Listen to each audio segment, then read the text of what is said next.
সবগুলো পিঠে আমার রেডি হয়ে গেছে। আর পিঠেগুলো বানানোর পর কত সুন্দর দেখতে লাগছে দেখুন। আর দুপুরে খাওয়া দাওয়ার পর কিছুটা ভাত বেশি হয়েছিল, সেজন্য সেখান থেকে কিছুটা ভাত আমি নিয়ে নিয়েছি। এই দেখুন, এইবার পিঠেটা কত সুন্দর দেখতে লাগছে দেখুন বন্ধুরা। আর একটা ডিজাইন তৈরি হয়ে গেল।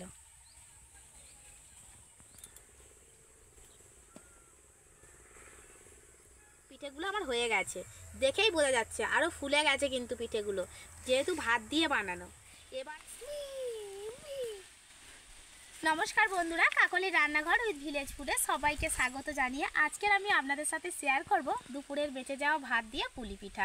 বন্ধুরা, আপনারা হয়তো অনেক রকম পুলি পিঠা খেয়েছেন, যেমন চালের গুঁড়োর পুলি পিঠা, সুজির পুলি পিঠা, এমনকি দুধ পুলি পিঠা। তবে আজকের আমি বানাবো ভাতের পুলি পিঠা। আর এই পিঠাটা বানানো একদম সহজ, খুব কম উপকরণের মধ্যে হয়ে যায়। আপনারা প্লিজ আজকের রেসিপিটা প্রথম থেকে শেষ পর্যন্ত দেখবেন আর আমার সঙ্গে থাকবেন। আর যে সকল বন্ধুরা এখনও পর্যন্ত নতুন, তারা চ্যানেলটিকে সাবস্ক্রাইব এবং ফেসবুক পেজ থেকে দেখলে ফলো করে অবশ্যই আমার পাশে থাকবেন।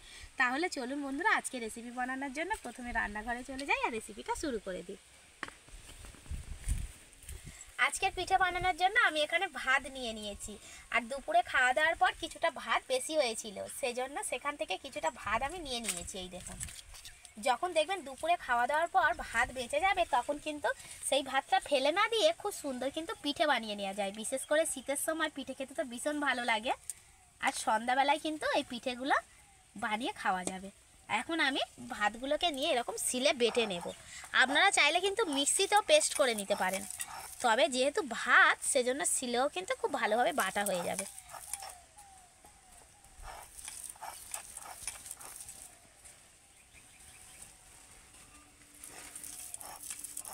আমি এখানে পিঠেগুলো রাত্রে খাবো বলে দুপুরের বেঁচে যাওয়া ভাত দিয়ে বানাচ্ছি। আপনারা যদি সকালে বানাতে চান তাহলে রাতের বেঁচে যাওয়া ভাত দিয়েও কিন্তু বানিয়ে নিতে পারবেন। আজকের পিঠের পুরের জন্য আমি এখানে একটা নারকোল ভেঙে নিয়েছি। নারকোলটাকে এখন আমি কুড়ে নেব। আর আজকের আমার পিঠে করার জন্য আমার সঙ্গী হচ্ছে কৃষি। দেখুন ও কিভাবে আমার সঙ্গে সঙ্গে কাজ করছে, নারকোল নিয়ে বসে আছে। তুমি করে দেবে, পিঠে বানিয়ে দেবে আমাকে? বলছে ও ঘুমায়নি পিঠে খাবে বলে আজকে দুপুরে। যখনই দেখেছে বাড়ি থেকে আমরা আসছি এখানে পিঠে বানাতে, তখনই আমাদের সঙ্গে চলে এসেছে। নারকল খেয়ে নিচ্ছ তুমি, পিঠে বানাবো না? পিঠে বানানোর আগে যে নারকল খেয়ে নিচ্ছে। আর এখন যে অবস্থা হয়েছে, নারকল পাওয়াই যাচ্ছে না। আমাদের গাছে যে কটা নারকল ছিল পেরে পিঠে বানানো হয়ে গেছে, আর নারকল নেই। বাজারেও এখন তেমন নারকল পাওয়া যাচ্ছে না। নারকলের দাম প্রচুর বেড়ে গেছে। তার কারণ একটাই, যে এখন গ্রামের দিকে নারকল গাছে শুধু ডাবগুলো বিক্রি করে দিচ্ছে। ডাব ব্যাপারীরা আসছে, এসে ডাব কেটে নিয়ে চলে যাচ্ছে। প্রথমে আমি নারকলটা কড়াইতে দিয়ে নেব। নারকলটাকে একটু নেড়ে নেব। এবার আমি নারকলের মধ্যে দিয়ে দেব খেজুরের গুড়। আপনারা চাইলে এখানে চিনি দিয়েও কিন্তু বা আখের গুড় দিয়ে পুরটা বানিয়ে নিতে পারেন। যেহেতু এখন শীতের সময় খেজুরের গুড় কিন্তু বাজারে খুবই পাওয়া যাচ্ছে। আর খেজুরের গুড় দিয়ে পিঠে বানালে পিঠের স্বাদটাই পুরো অন্যরকম হবে। এইবারে গুড়টা দিয়ে আমি নারকলটাকে নাড়তে থাকবো। পিঠের জন্য নারকলের পুর আমার তৈরি হয়ে গেছে, এবার আমি নামিয়ে নেব।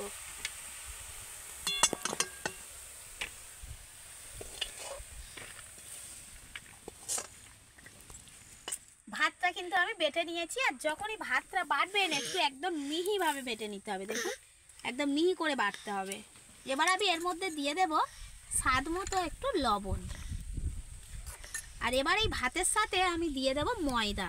এখানে আমি 1 বাটি ময়দা নিয়েছি। প্রথমে অল্প অল্প করে ময়দাটা দিয়ে আমি ভাতের সাথে ভালো করে এইভাবে মেখে নেব।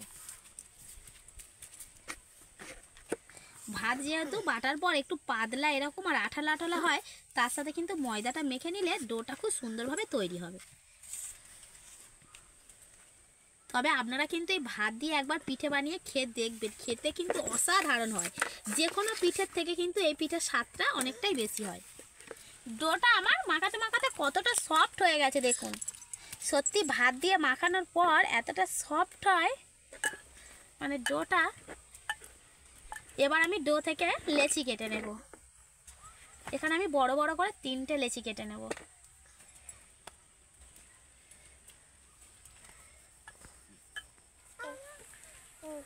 ওরকম করে পিঠে বানায়? তুমি জানো?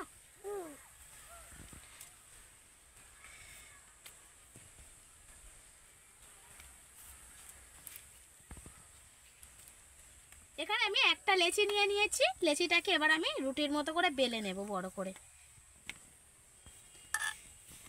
খুব বেশি পাতলাও করব না, আবার খুব বেশি মোটাও রাখবো না, সেই রকম ভাবে আমি রুটিটা বেলে নেব।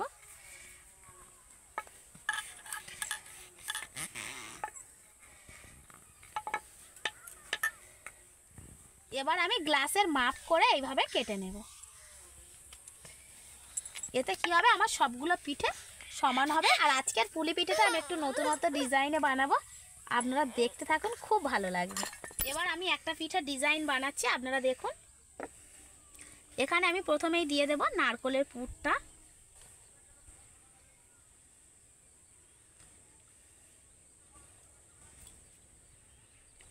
এবার আমি এইভাবে মুড়ে দেব, দিয়ে আমি পিঠের ধারটা এইভাবে ভালো করে মুড়ে নেব। আঙুল দিয়ে এইভাবে চেপে চেপে কিন্তু মুড়ে নিতে হবে, যাতে পরে পিঠেটা কিন্তু ছেড়ে না যায়।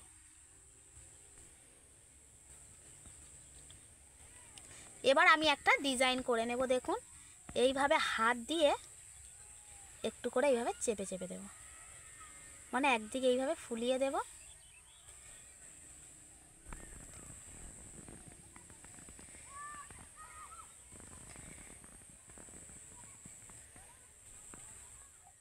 দেখুন কত সুন্দর হয়েছে পিঠেটা। আপনারা কিন্তু পিঠেটাকে এরকমভাবেও রেখে দিতে পারেন। আবার আমি আরও একটু ডিজাইন করব। এখানে আমি নিয়েছি একটা গাজর পাতা ডাল, এইভাবে আমি এখান থেকে এইভাবে বসিয়ে দেব। একটু চাপ দিলে কিন্তু বসে যাবে। এবার আমি এরকম একটা করে ফুলের পাপড়ি দিয়ে দেব।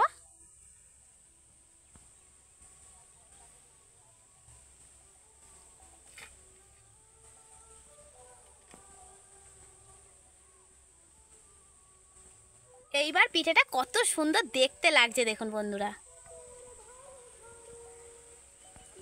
যেন মনে হচ্ছে না একটু সাধারণ পুলি পিঠা। আরও একটা পিঠা বানিয়ে আমি আপনাদেরকে দেখিয়ে দিচ্ছি, দেখুন।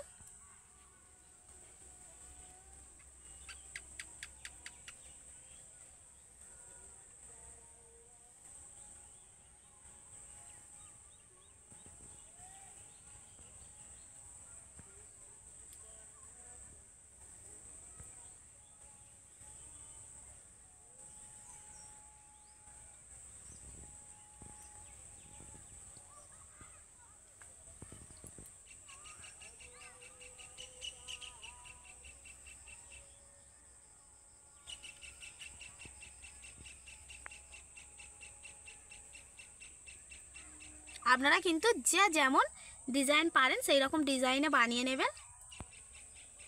একটু দেখতে ভালো লাগার জন্য কিন্তু আমি এই ডিজাইনটা করছি।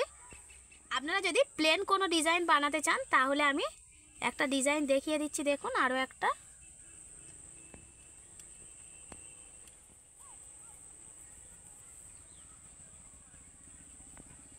এই রকমভাবে ধারটাকে মুড়ে, আর যে ডট পেনটা হয় এই ডট পেনের পিছন দিকটা নিয়ে এইভাবে সুন্দর কিন্তু ডিজাইন করে দিতে পারেন।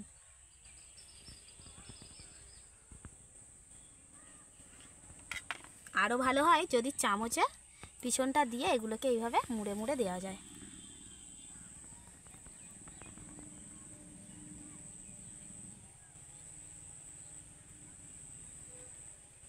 এই দেখুন একটা সুন্দর ডিজাইন তৈরি হয়ে গেল।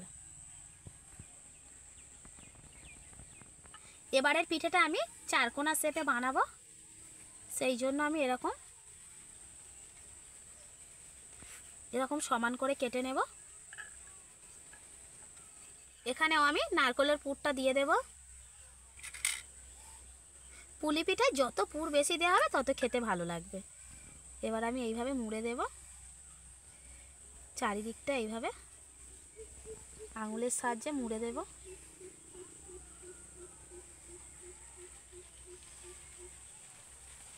এবার আমি যেটা করব সেটা হলো কাঁটা চামচ নিয়েছি একটা, নিয়ে এইভাবে ডিজাইন করে দেব।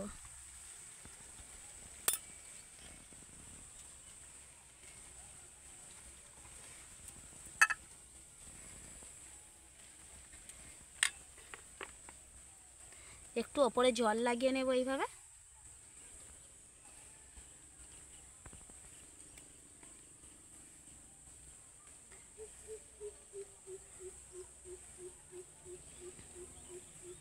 এরকম ধনেপাতা নিয়ে বসিয়ে দেব।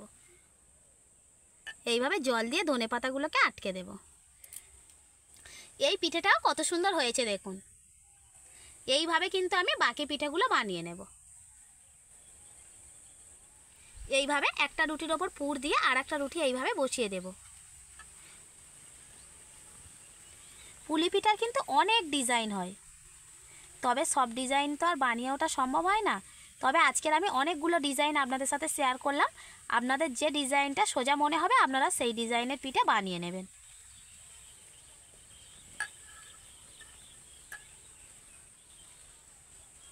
প্রথমে এইভাবে গোল করে চারি সাইডটা জুড়ে নিতে হবে, তারপরে একইভাবে পেন দিয়ে এইভাবে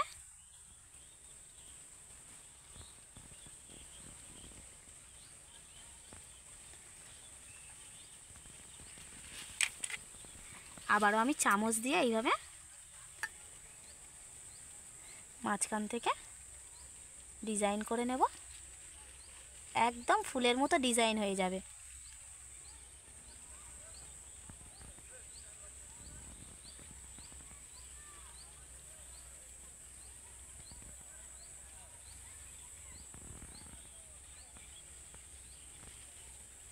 এই দেখুন, আরও একটা ডিজাইন তৈরি হয়ে গেল।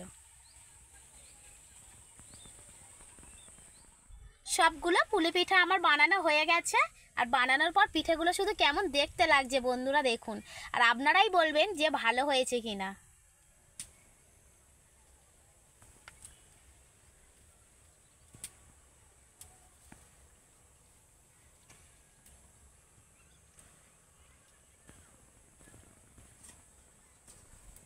পিঠেগুলোকে এবার আমি ভাবিয়ে নেব। তার জন্য কড়াইতে জল দিয়ে একটা স্ট্যান্ড বসিয়ে দিয়েছি। এবার এরকম একটা ছিদ্রযুক্ত থালা নিয়েছি, থালাটা এবার স্ট্যান্ডের ওপর বসিয়ে দেবো। দিয়ে আমি পিঠেগুলোকে ভালো করে ভাবিয়ে নেব। এবার ওই থালার ওপরে আমি একে একে পিঠেগুলোকে সাজিয়ে দেব।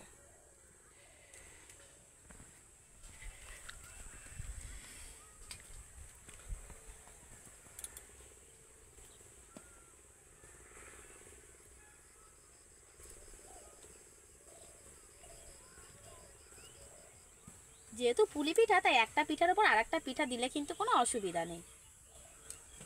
এইভাবে আমি সবগুলো পিঠাকে ভাবিয়ে নেব চাপা দিয়ে।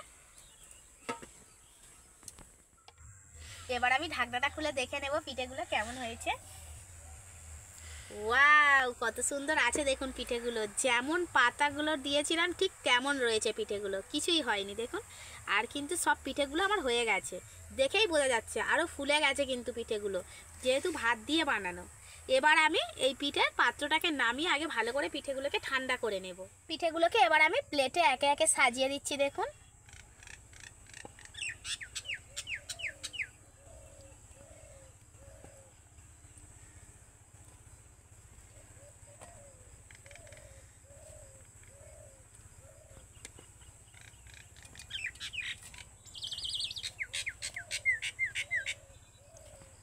শীতার সন্ধ্যাবেলা কিন্তু এই পিঠেগুলো সবাই মিলে একসাথে বসে খেলে কিন্তু ভীষণ ভালো লাগবে। যেমন পিঠে তেমন রয়েছে, সেদ্ধ হওয়ার পর পিঠেগুলো বরঞ্চ আরও সুন্দর দেখতে লাগছে। এই পিঠেগুলোকে কিন্তু এমনিও খাওয়া যাবে, আবার যদি ভাবেন যে খেজুরের গুড় দিয়ে খাবেন তাহলে তো আরও ভালো লাগবে। আর শীতের সন্ধ্যাবেলায় সবাই মিলে একসাথে খেজুরের গুড় দিয়ে আর এরকম যদি পুলি পিঠা থাকে তাহলে বেশ জমে যাবে। তাহলে বন্ধুরা আপনারা কিন্তু এই শীতে অবশ্যই করে এরকমভাবে সুন্দর ডিজাইনের পুলি পিঠে বানিয়ে বাড়ির সবাইকে খুশি করবেন। আর সবসময় তো আমরা পুলি পিঠা খাই, তবে এক ধরনের ডিজাইন খেয়ে খেয়ে বোর না হয়ে যদি একটু নতুনত্ব ডিজাইন বানিয়ে যদি বাড়ির সবাইকে সামনে দেওয়া যায় তারাও ভীষণ খুশি হয়, নিজেরও খুব ভালো লাগবে। তাহলে বন্ধুরা আমার আজকের এই পুলি পিঠা রেসিপিটা আপনাদের কেমন লাগলো অবশ্যই কমেন্ট করে জানাবেন। আর যদি ভালো লেগে থাকে লাইক, কমেন্ট, শেয়ার, সাবস্ক্রাইব এবং ফলো করে অবশ্যই আমার পাশে থাকবেন আর আমার নিত্য নতুন রেসিপিগুলো দেখতে থাকবেন। আর এই পিঠেটার মেন বিশেষত্ব হলো ভাত দিয়ে বানানো হয়েছে বলে কিন্তু পিঠেটার স্বাদটাই পুরো অন্যরকম হবে। আপনারা বাড়িতে একবার ভাত দিয়ে পিঠে বানিয়ে দেখুন, খেতে কতটা ভালো হয়। একটা পিঠে আমি আপনাদেরকে ভেঙেও দেখাচ্ছি, দেখুন কতটা সুন্দর হয়েছে। এই দেখুন, ভিতরটা পুরো পুড়ে ভরা। অনেক রকম পুলি পিঠা হয়, যেমন চালের গুঁড়োর পুলি পিঠা, সুজির পুলি পিঠা, এরকম অনেক পুলি পিঠা হয়। তবে কিন্তু এই পিঠাটা এক সম্পূর্ণ আলাদা স্বাদের, কারণ ভাত দিয়ে তৈরি। এর আগে আমি বাড়িতে ভাত দিয়ে অনেকবার পিঠে বানিয়েছি, আমার বাড়ির সবাই তো খেয়ে ভীষণ ভালো বলেছে। আপনারাও বাড়িতে ভাত দিয়ে একবার পিঠে বানিয়ে দেখবেন, আপনাদের বাড়ির সবাইও ভীষণ খুশি হয়ে যাবে। আর এর স্বাদটা তো দারুণ লাগে, দারুণ। কেউ বুঝতেই পারবে না যেটা ভাত দিয়ে বানানো হয়েছে।